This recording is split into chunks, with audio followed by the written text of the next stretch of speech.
This is breaking news. On another matter, despite the Democrat shutdown, President Trump's efforts to make America safe again continue. President Trump believes that American cities should be the safest places on earth, and he is committed to making this a reality. We've already seen that President Trump successfully made D.C. safe again in only a few weeks. That same crime crackdown will continue to happen in cities across the country and is happening in Portland, Oregon. President Trump will end the radical left's reign of terror in Portland once and for all. The president has directed Secretary Hegseth to provide all necessary troops to protect war-ravaged Portland and any ICE facilities under siege from attack by Antifa and other left-wing domestic terrorists.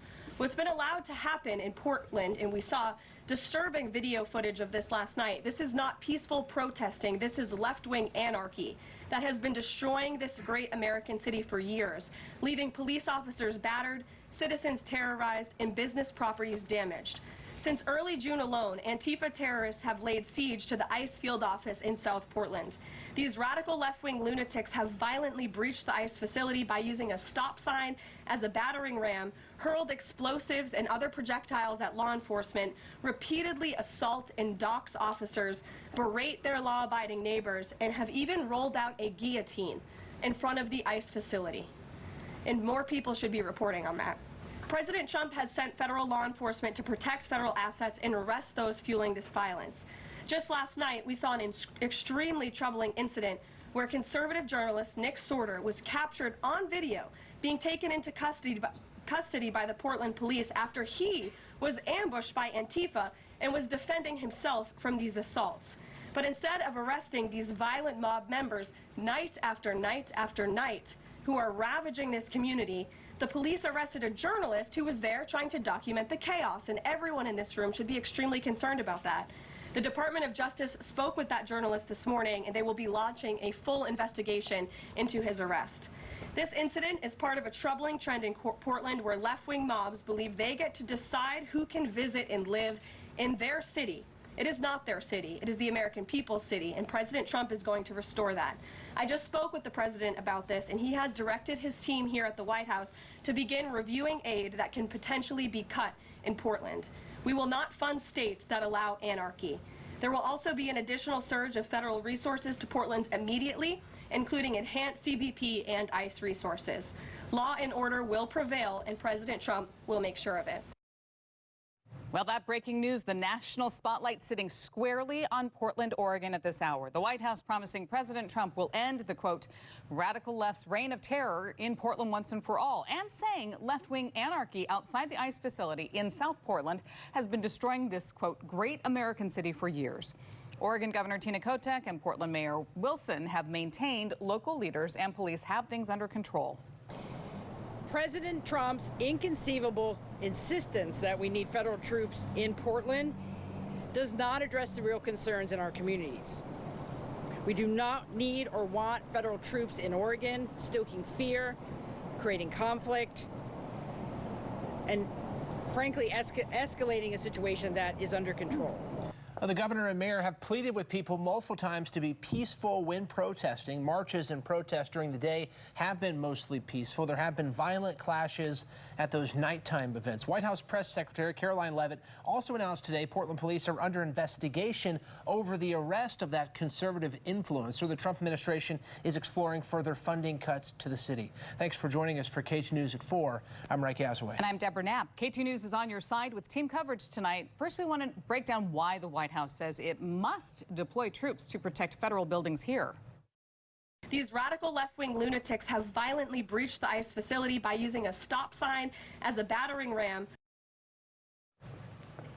As you can see here, federal court documents do include photos of protesters using a stop sign and some other makeshift device to try and get into the ICE building. Hurled explosives and other projectiles at law enforcement. KT News does have images of any explosives, does not have those images of explosives thrown at federal officers. However, a news release from the U.S. Attorney's Office for Oregon does state one person was arrested on the 4th of July. Riley Freeman was accused of throwing an incendiary device at officers, which detonated near them. Repeatedly assault and dox officers. K2 News does have some images of injuries to officers. However, we have also talked to people who say the use of force to keep protesters out of the driveway has been excessive. As for the doxing, the Department of Homeland Security released this photo on September 26th. The flyer reads, "Know an ICE agent," then asked people to submit information to an email. DHS says it was used to dox ICE officers. K2 News cannot confirm if any information was received by that email or how it may have been used. Berate their law-abiding neighbors. It's not clear if there are specific instances Leavitt is talking about here. However, K2 News reported on a lawsuit filed in July over loud noises from the protests. In early July, Cloud Elvin Grail documented her difficulty sleeping while protesters used a makeshift noise device outside the building. One video on social media does show her pleading with those protesters to stop using it. K2 News does not have access to it at this time. A judge later ruled the city did not have to enforce its noise ordinance in this case.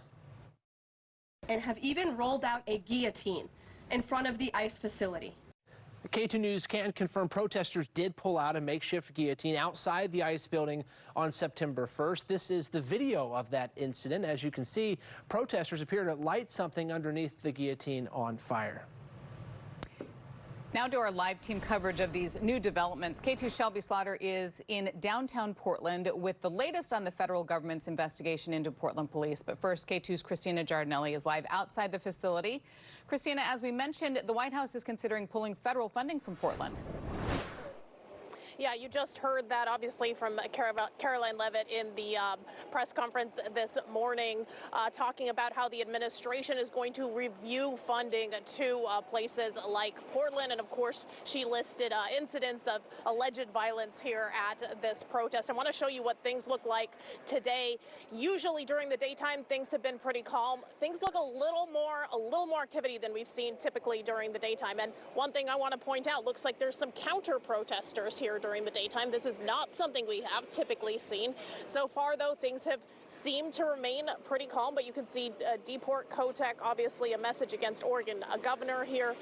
We do see some Trump support hats as well here. And then, of course, on the other side, you have your normal protesters that have been here. These numbers are a little bit bigger than I have typically seen during this time of day.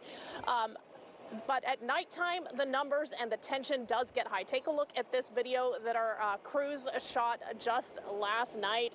It shows what appears to be a violent attack, a violent fight between protesters and counter-protesters.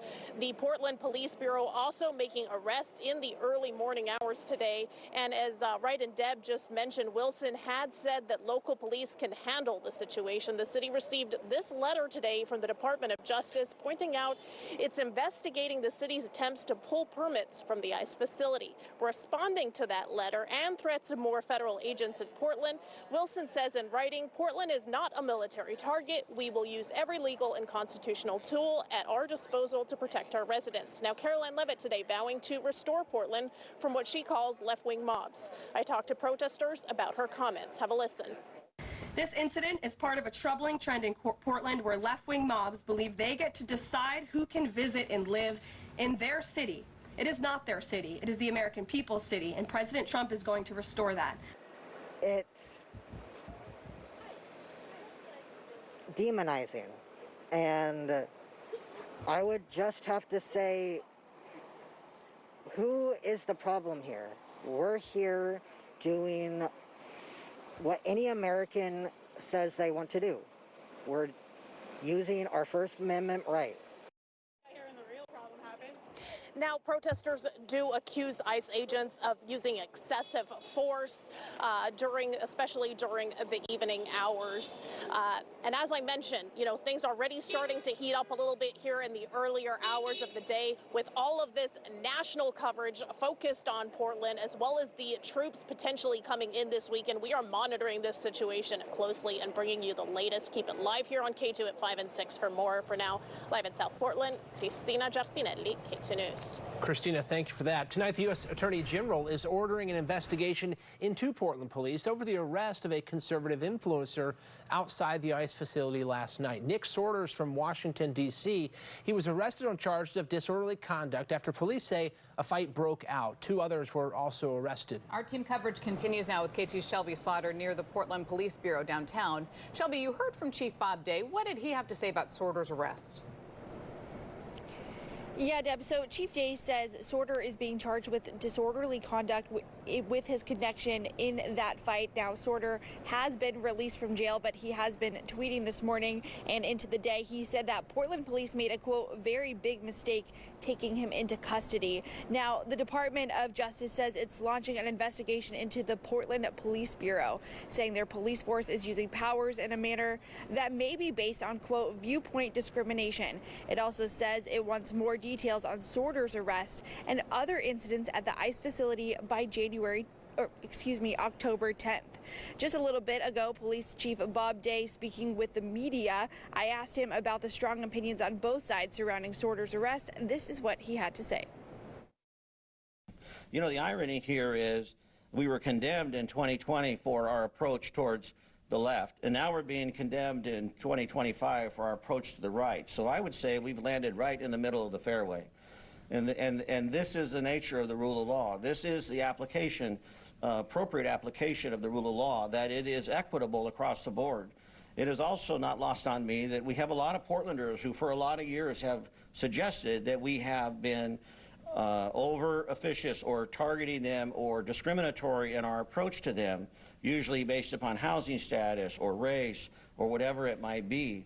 So this is not unfamiliar territory for me or not unfamiliar territory for the police. Now, Chief Day says police officers have been consistent and transparent when it comes to arrests and says there is a plan to release the body camera footage of Sortor's arrest in the future. And I do just want to make sure when I said that the Department of Justice expects a response by October 10th. And also noting that Sortor was released from jail earlier today. I did try and call and text him, and I have not gotten a response. Reporting live in downtown Portland, I'm Shelby Slaughter, K2 News. Shelby, thank you.